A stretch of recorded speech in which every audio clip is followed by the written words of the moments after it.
If you're anything like me, you're a complete and total moron who didn't understand Donald Trump's art of the deal, with, of course, putting tariffs in place, crashing the economy, and then pausing those tariffs for 90 days. We were simply too dumb to see what Donald Trump was doing. Or at least that is what conservative media would have you believe, because ever since Donald Trump paused for 90 days, the tariffs he had put in place just a week ago this past Wednesday, conservative media has been out there telling us, you fools, this was Trump's plan all along. Even though Trump has also admitted, by the way, that this was totally not his plan all along. He paused the tariffs because, as he put it, people were getting queasy. So even Trump admits, like, I effed up. I have to fix this.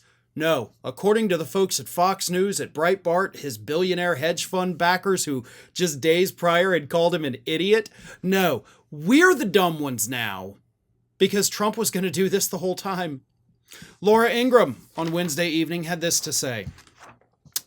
Trump announced a brilliant move to pause the higher tariffs on countries negotiating with us, but meanwhile, to raise China's tariffs to 125%, to wall off China by boxing them out, further weakening their economic power. It's genius, she said. Sean Hannity said, I'm just loving the reaction of stupid people. All of these people that have been trying to create in other people's minds that Donald Trump does not know what he's doing. The Treasury Secretary Bessent just confirmed what I had pretty much understood because I know the guy so well. This was the plan all along. I've been saying this. He's lining up all these nations one after another to the point where they're begging to do a deal with us. Breitbart ran a headline that said, Art of the Deal! Trump tariff pause, friendly nations down to 10% while we negotiate. China rate cranked up to 125%. Stocks soar immediately. World unites against CCP. Bill Ackman, as I said, billionaire hedge fund manager who days before basically said this is stupid, nobody knows why he's doing this, came out and praised him. It's like, this is genius. It is the art of the deal, he said. And of course, Karoline Leavitt, during her press conference on Wednesday, told us that we just don't understand the art of the deal. Let me put it to you this way, in very simple terms that I think everybody can understand. Let's assume an arsonist shows up at your house, right? And what does that arsonist do? Well, they do what arsons do. They start a fire in your house. Like your house is now burning down because one guy, we'll call him Donald Trump, walks into your house and lights it on fire. So now your house is burning.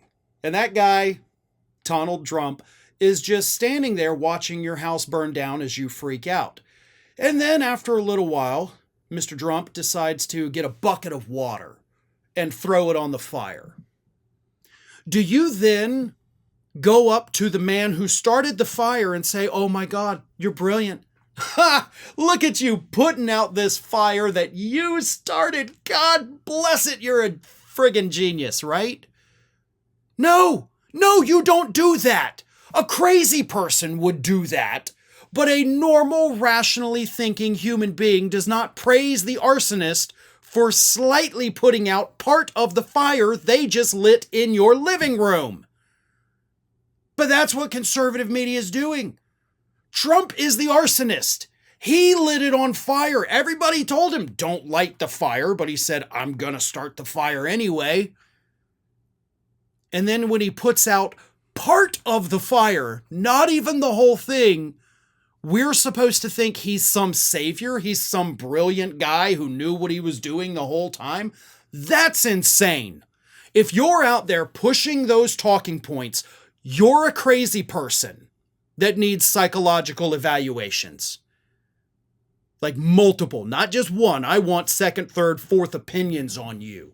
That is how mentally disturbed you are. Trump didn't fix anything. He broke everything, then put a couple pieces wobbly back together. Furthermore, these negotiations that other countries are calling about, which for the record, according to reports, they haven't been returning the calls They're not actually talking to them.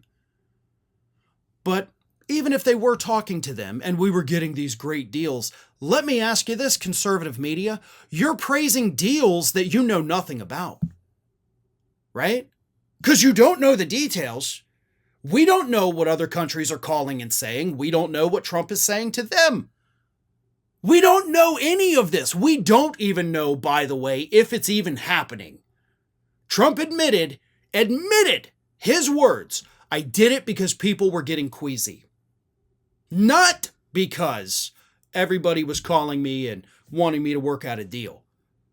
So don't even pretend that this was the plan all along when it clearly wasn't. Don't pretend he did it because everybody's knocking on our door to make a deal, because they're not.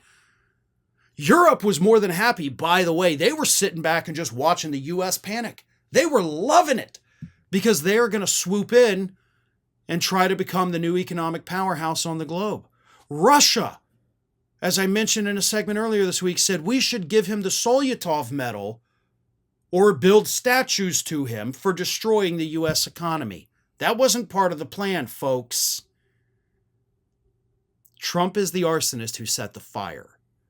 He doesn't get any credit for pretending to put part of it out. Welcome to the Ring of Fire YouTube channel. I am Farron Cousins, the host of Ring of Fire here on YouTube. I don't know if this is your first time here, or maybe you're somebody who comes here every single day, but either way, let me tell you what's going on. Ring of Fire was actually started in the year 2004 by none other than our own America's lawyer, Mike Papantonio. And over the last 20 plus years, Ring of Fire has gone from being a 1-hour weekend radio program on Air America through a series of changes. Go Left TV, which we started back in 2007. We've been on the Young Turks network. And of course, this very YouTube channel here that started, obviously, as they all do, with no subscribers. And we've now ballooned to well over 1 million as we go on our way to that 2 million mark.